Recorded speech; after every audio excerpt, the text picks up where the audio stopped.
Very good morning to you. Welcome to Breakfast with Dan Walker and Louise Minchin. Headlines for you at 6 o'clock this morning. Ministers admit free food parcels for children must urgently improve as the mother who sparked the row tells the programme why she shared this photo.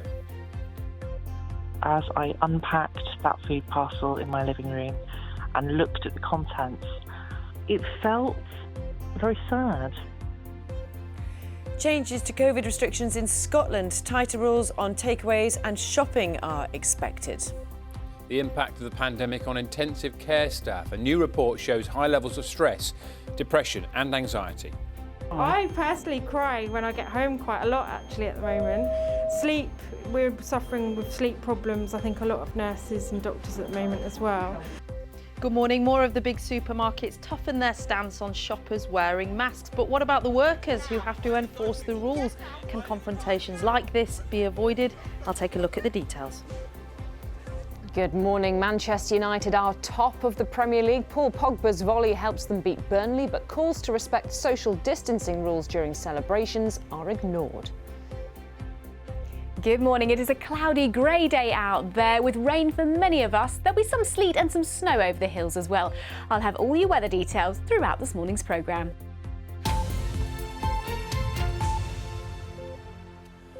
All that's come for you on Wednesday the 13th of January. Let's start with our top story though, and caterers have been told to urgently improve the quality of food parcels being sent out to some of England's poorest children. It's after images of the packages were shared by parents online. The Children's Minister called the provisions unacceptable and said they do not reflect the high standard expected of free school meals. Keith Doyle reports. As I unpacked that food parcel in my living room and looked at the contents, it felt very sad and very depressing. And one of my children came in and saw me laying this out on the floor and asked why. And I said I was going to picture it because I didn't think it looked like a lot. And I could see the child's realisation that this is what I've been given to eat for a week, and just a sense of sadness. Where has the rest of the food gone? You know, this is meant to be a week's food. Why is it so mean? This is the reaction to the free school meals food parcel this mum received to feed her children. Sarah, who does not want to be identified to protect her two children, is disabled and relies on free school meals. Reaction to Sarah's tweet was swift on social media, with the footballer Marcus Rashford, who has campaigned for free school meals, reposting what other families said they had received. Government guidelines say school meals should contain items which parents can use to prepare healthy lunches across the week. They were replaced with vouchers during previous lockdowns in England, but because suppliers were contracted to provide meals before the current national lockdown was announced, they've been sending food parcels instead. After meeting the company at the centre of this row, the Minister for Children, Vicky Ford, said the government will be demanding that all caterers meet the standards set and are delivering high-quality lunches to eligible children. By doing this, we will make sure every one of them receives a healthy and nutritious lunch that will give them the fuel they need to focus on learning at home. Chartwells, the company which supplied this parcel, is not the only UK supplier. It said it would refund the costs where any parcels did not meet their usual high standard, and it would be contacting every school to understand where any shortages may have occurred and apologise to anyone affected. It went on to say it will ensure every penny goes into the provision of the food. For Sarah, that's a move in the right direction. It's a very positive step that they're going to look at where gaps have occurred, why they have occurred, and seek to resolve them. You know, that's great to see that progress. The government says vouchers worth £15 per week per child will be available from next week, and it will give further details later today. Keith Doyle, BBC News. First Minister Nicola Sturgeon is to announce whether any further coronavirus restrictions will be imposed in Scotland after the death toll passed 5,000. The Scottish Cabinet has been discussing if changes should be made to takeaway and click and collect services. Conor Gillies has more. Travel news now for those of you who have to be out, and queuing traffic on the northbound M74. The streets and roads are not as silent as last spring, not as quiet as the politicians may like. With hospitals under sustained significant pressure, more restrictions are being mooted. This is what's causing concern: queues and gathering. One coffee shop owner closed his place down over COVID fears. As a business owner, we found it extremely difficult to work, and police things like queues and social distancing effectively without actually, taking a very strong sort of forefront approach. Our staff are often out in the street trying to sort out people and ask them not to crowd in the pavement and so on. Click and collect may be tightened and the advice on takeaways squeezed. We're asking people to stay at home except for essential purposes, but people can still go for takeaway, still go into places for takeaway. Now, it may not be about saying you can't have takeaway at all, but do we need to tighten up how that operates just to limit the potential for people coming together inside? A cough is the most obvious spread of COVID. One expert reckons 3 metre social distancing would help. But the data continues to show a positive case is more likely to have gone to a supermarket than anywhere else.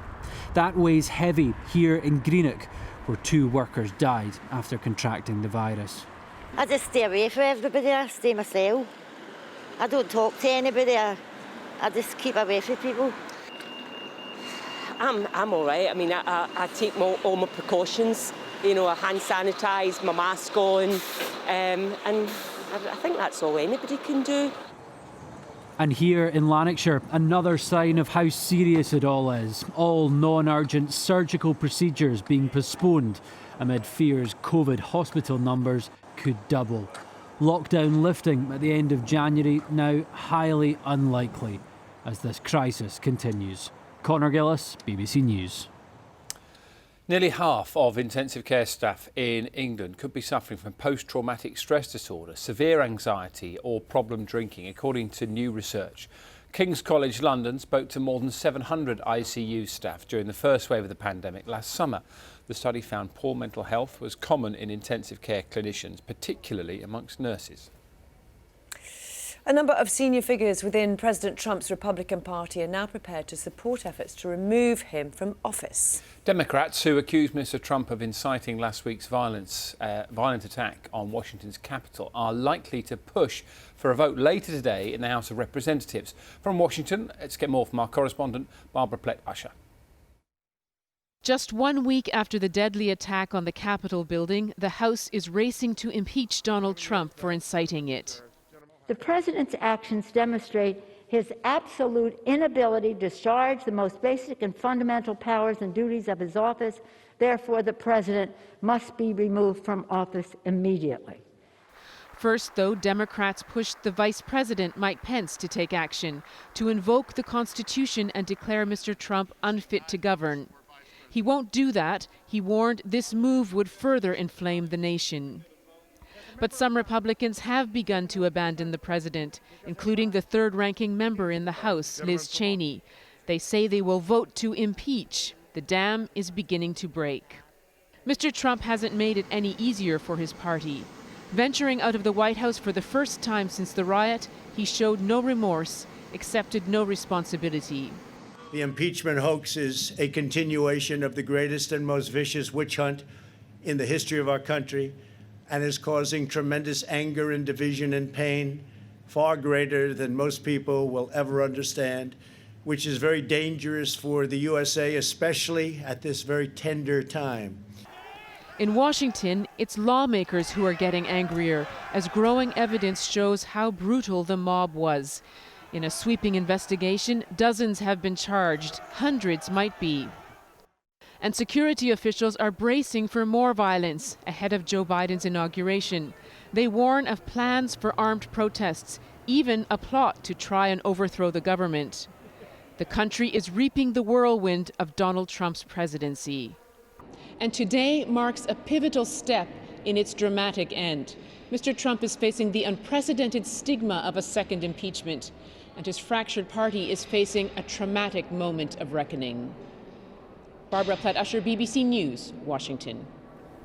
We've got some good news for you. I was so delighted when I saw this.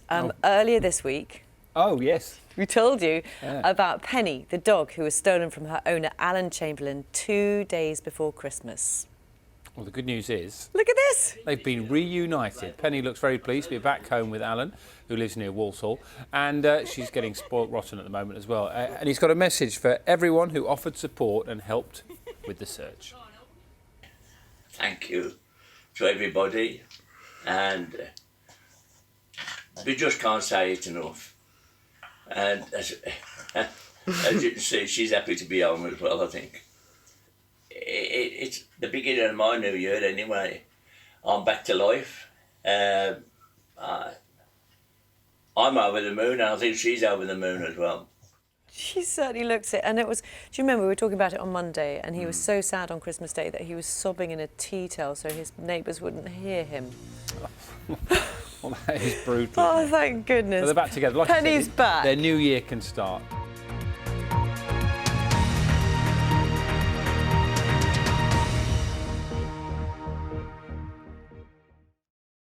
See the headlines as they happen and watch BBC News live in the app and get the full story with bbc.co.uk/news. Follow the story for all the latest with BBC News.